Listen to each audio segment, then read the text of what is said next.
En su mejor momento, Messi era imposible de detener. No solo rompía récords, rompía la lógica del fútbol. Pero, ¿y si te dijera que no alcanzó su pico una sola vez? Ni dos.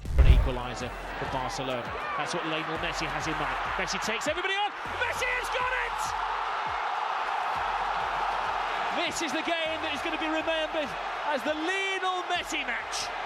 19 years of age, he gets a hat-trick.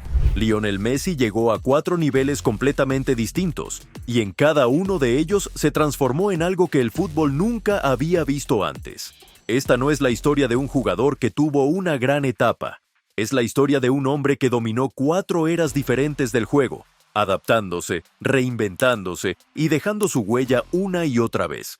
Todo comenzó en la temporada 2008. El Barcelona estaba en plena transición.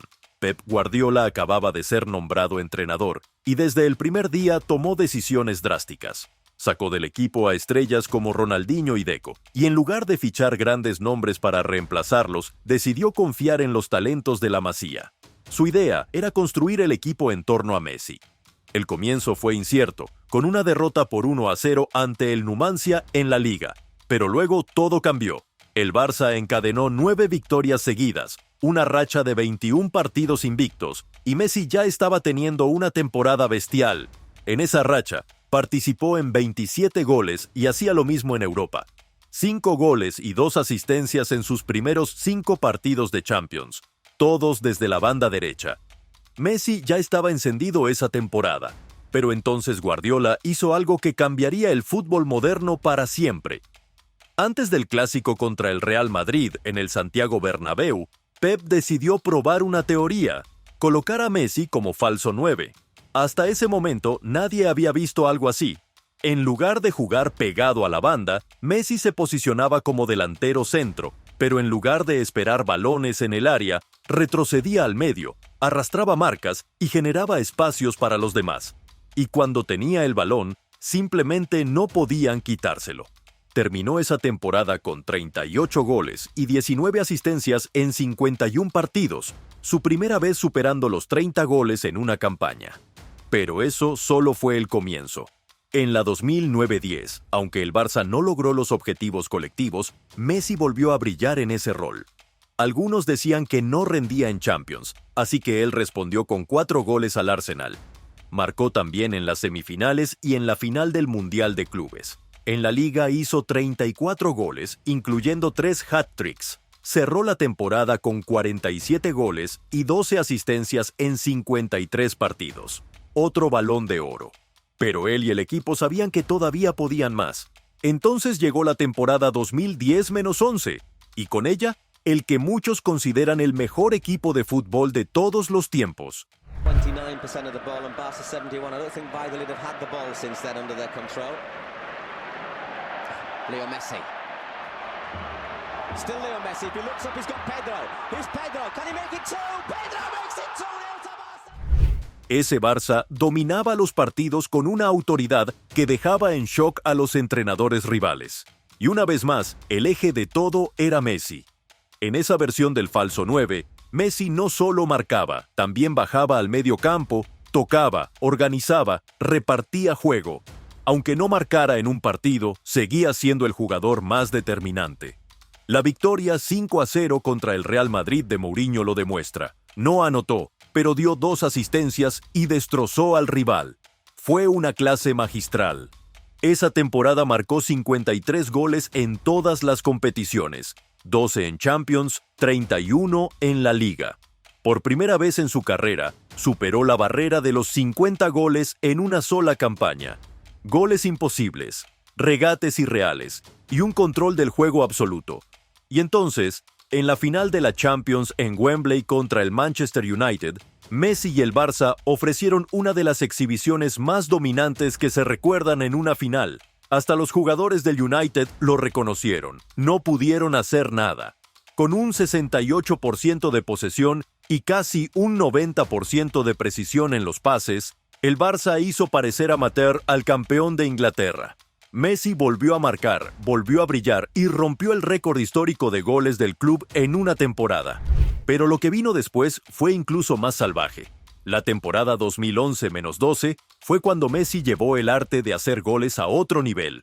Nadie lo había hecho antes. Nadie lo ha hecho después.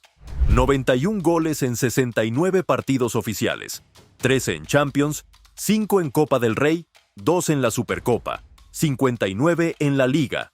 En 38 partidos de Liga, marcó 59 veces.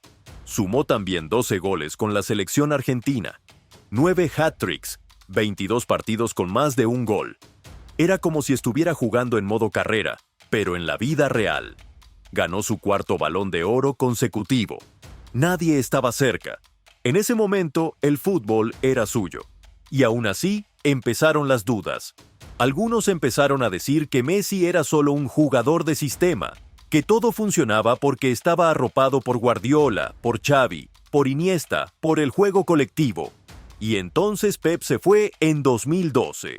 En los años siguientes, el Barça bajó el nivel, y aunque Messi seguía metiendo más de 100 goles en 2 temporadas, las voces críticas crecían. ¿Podía hacerlo sin ese sistema? ¿Podía ser el mejor sin estar rodeado de leyendas? La respuesta llegó pronto. Formó parte de lo que muchos consideran el mejor tridente ofensivo de la historia, el MSN. Con la llegada de Neymar en 2013 y Luis Suárez en 2014, el Barça encontró algo diferente. Ya no se trataba solo de un equipo dominante, sino de una delantera salvaje, letal, imposible de detener. Neymar por la izquierda, Suárez como 9 y Messi volviendo a la derecha. Desde el primer momento se notó que había química. No solo jugaban bien, se divertían. Y lo más importante, se entendían a la perfección. Aquel tridente no solo vencía rivales, los destruía. Neymar, la joven estrella brasileña, comenzaba a cumplir las expectativas con regates eléctricos y una frialdad brutal frente al arco. Suárez, que venía de ser el máximo goleador de la Premier League, ofrecía goles, asistencias y una garra que encajaba perfecto con la mentalidad del equipo. Y luego estaba Messi, en su forma más completa hasta ese momento. Ya no solo era un goleador, era el cerebro, el creador, el desequilibrio constante. La temporada 2014-15 fue una sinfonía. Lo ganaron todo: Champions, Liga, Copa. El segundo triplete en la historia del club. Y lo hicieron dejando atrás, 1-1, a los campeones de las principales ligas de Europa.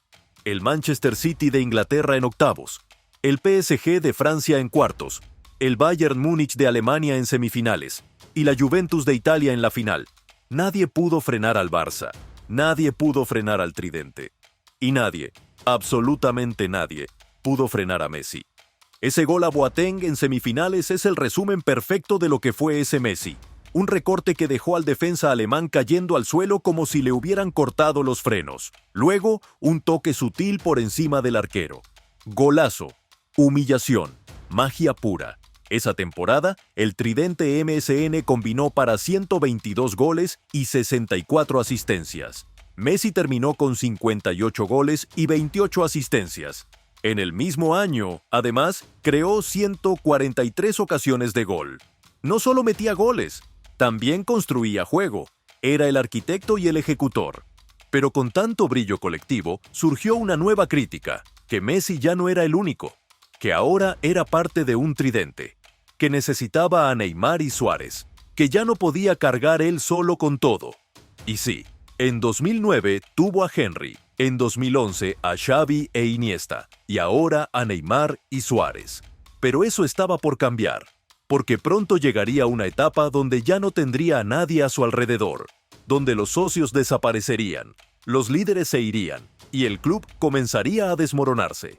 La temporada 2018-19 marcó un antes y un después.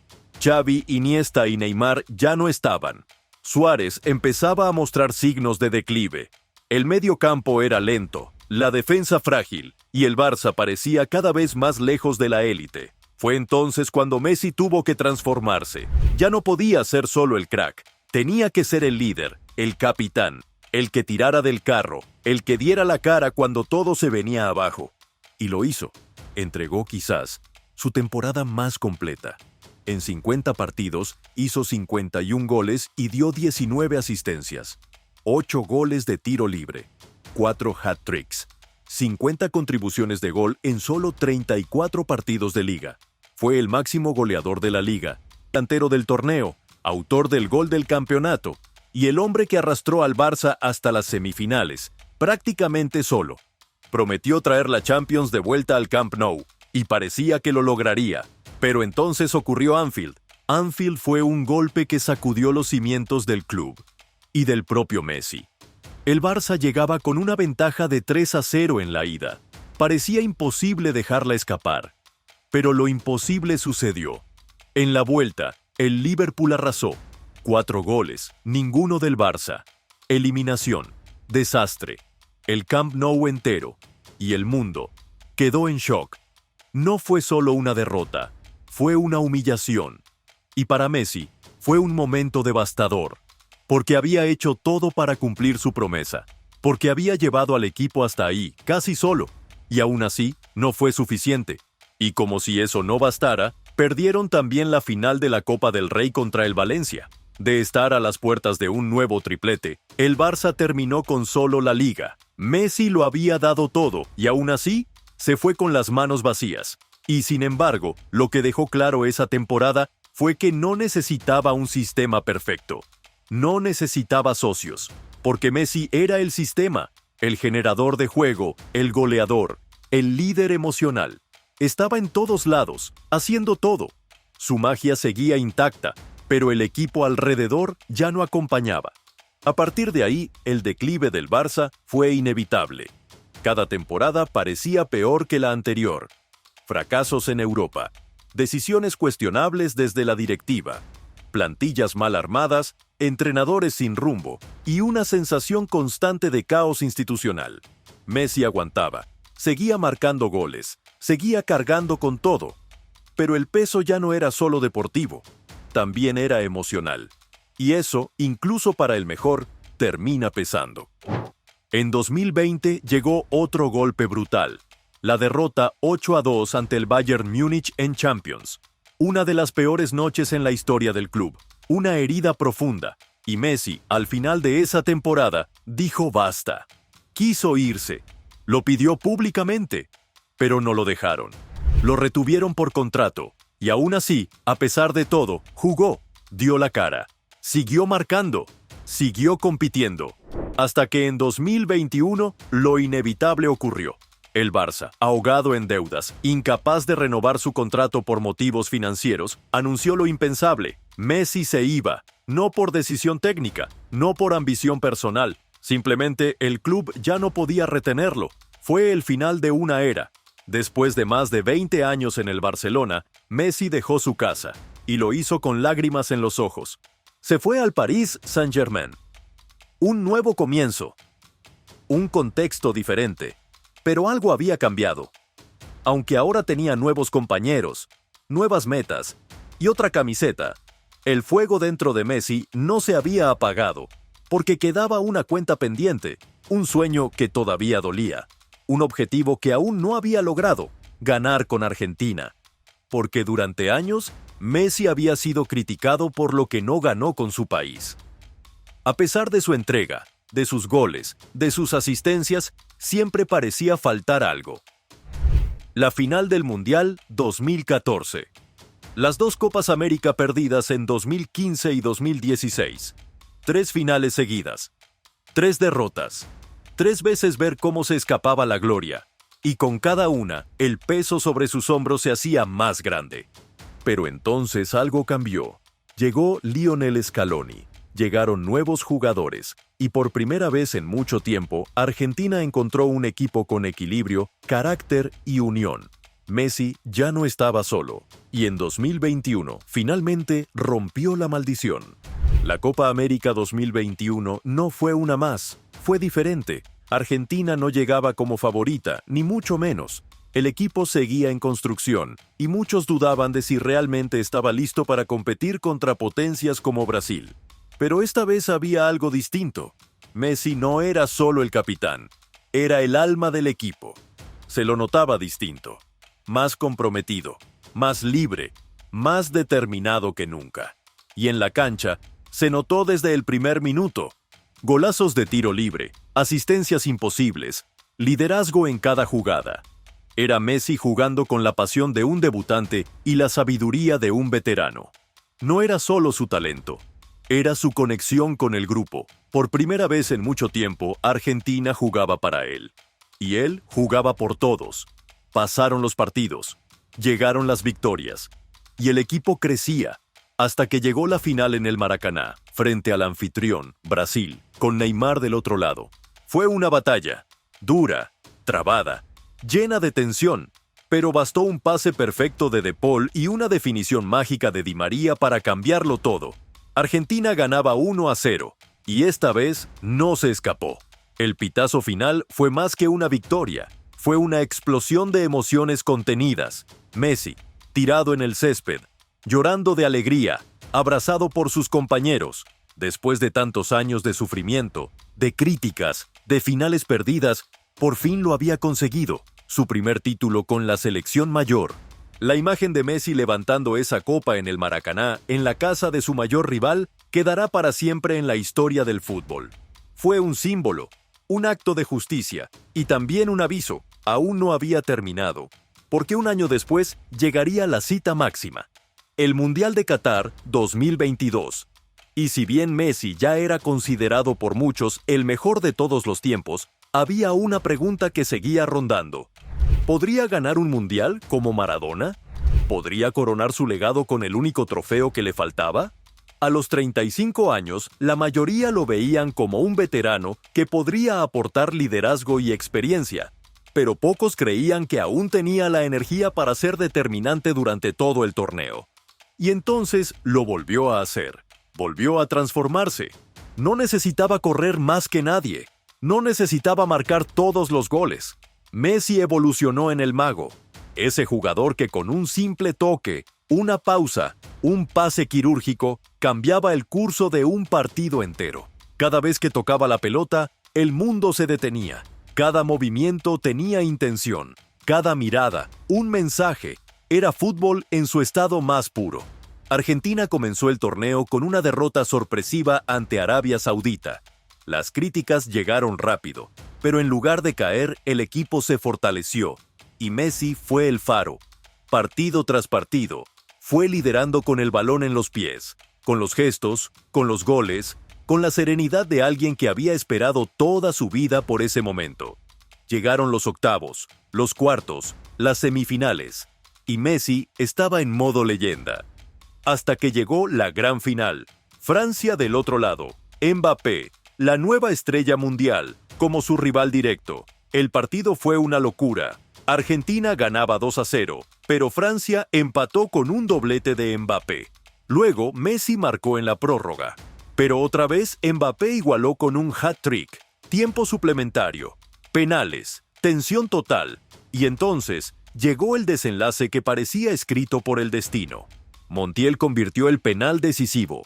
Argentina campeón del mundo. Y Messi, a los 35 años, levantó la Copa del Mundo. En ese instante, no hubo más debates, no hubo más dudas. Lo había hecho todo.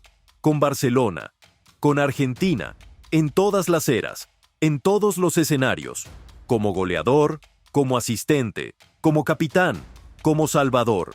Pero incluso después de haber conquistado el mayor título que existe, Messi no se detuvo, porque todavía había algo más por escribir. Una nueva etapa, un nuevo país, un nuevo desafío.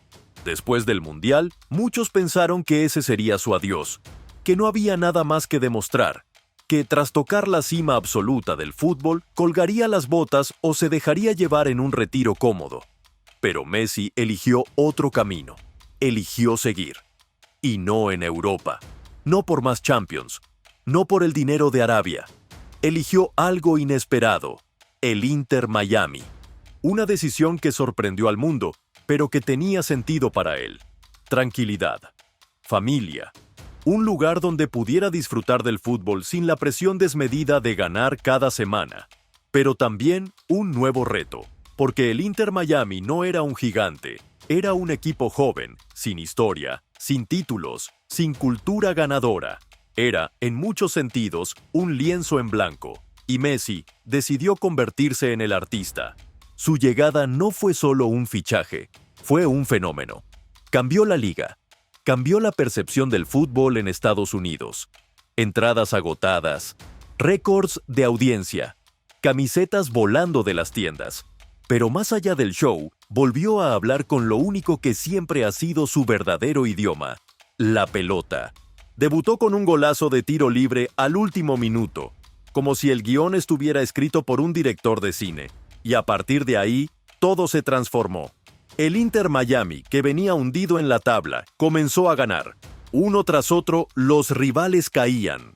Y Messi, acompañado por Busquets y Jordi Alba, tejía fútbol con la naturalidad de quien juega desde el corazón, pero también con el deseo competitivo de siempre. No había venido a pasear, había venido a dejar huella, y lo hizo rápido. En su primer torneo, la Leagues Cup, llevó al Inter Miami hasta el título, el primer trofeo en la historia del club. Y no fue casualidad. Messi marcó en todos los partidos menos uno. Fue el máximo goleador del torneo, el MVP, el líder, el referente, el símbolo de una transformación que parecía imposible. Pero no solo cambió a su equipo, cambió la MLS, elevó el nivel, aceleró el crecimiento, hizo que ojos de todo el mundo miraran hacia Estados Unidos. Y lo más impresionante, lo hizo siendo el mismo Messi de siempre, el que juega con alegría, el que busca la belleza en cada jugada, el que nunca deja de competir, incluso cuando ya lo ha ganado todo. A sus 36 años, con casi 2 décadas al más alto nivel, sigue sorprendiendo, sigue enseñando y sigue rompiendo esquemas. Porque si algo ha demostrado Messi a lo largo de su carrera, es que no hay edad, sistema ni país que pueda contener su talento. Su fútbol no entiende de etapas, solo de pasión, inteligencia y una conexión única con el balón. Y mientras otros miran al final, él sigue escribiendo capítulos, sigue dejando huellas, sigue enseñándonos por qué es diferente, porque su historia no termina con el Mundial, ni con el Barcelona, ni con el Inter Miami, porque Messi, incluso ahora, todavía no ha terminado. Hoy, cuando miramos hacia atrás, no estamos hablando solo de un jugador, estamos hablando de una era, de un fenómeno que apareció, cambió las reglas y dejó una marca imborrable en cada rincón del fútbol. Messi no fue un producto del marketing ni una moda del momento, fue constancia, fue evolución, fue arte en movimiento durante casi 20 años. Dominó el juego desde cada ángulo, como extremo, como falso 9, como mediapunta, como capitán. Fue goleador, asistente, creador, líder. Ganó en Europa, ganó en América, ganó el mundo. Rompió récords, pero más importante aún, rompió barreras emocionales. Hizo que millones se enamoraran del fútbol, que niños imitaran sus regates en patios escolares, que adultos volvieran a creer en la magia. No hubo etapa en la que no se reinventara. No hubo obstáculo que no enfrentara. No hubo versión de Messi que no fuera superior a la anterior. Y eso es lo más increíble. Nunca dejó de evolucionar. Cuando el físico se fue, quedó la mente. Cuando no pudo correr, supo caminar mejor que nadie. Cuando no necesitó hablar, dejó que el balón dijera todo. Messi no es solo un nombre en los libros de historia, es una inspiración eterna, un ejemplo de que el talento por sí solo no basta, que hay que trabajarlo, protegerlo y hacerlo crecer. Y aunque un día cuelgue las botas y se apague la última ovación, lo que hizo no se irá jamás. Porque hubo un tiempo, no tan lejano, en que el fútbol tuvo dueño. Y ese dueño medía 1,70, hablaba bajito y se llamaba Lionel Andrés Messi.